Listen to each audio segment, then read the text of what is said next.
Welcome to Tech Captain with another interesting video, and today we're diving into the latest updates from Apple's iOS 18 Beta 3.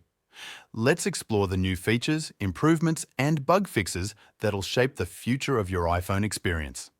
If beta updates are not enabled on your iPhone, you can do it through these two websites, apple.beta.com and developer.apple.com. First off, let's talk about the exciting new features in iOS 18 Beta 3. Apple has introduced enhanced privacy settings, giving you more control over your data, improved multitasking capabilities, making it easier to switch between apps, a redesigned Settings app with a more intuitive interface. In addition to new features, Apple has also addressed several issues and made significant improvements, including faster performance and responsiveness, enhanced battery life, fixes for known bugs, and stability issues.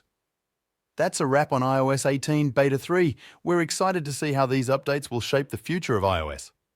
Stay tuned for more updates, and don't forget to subscribe for the latest tech news and reviews.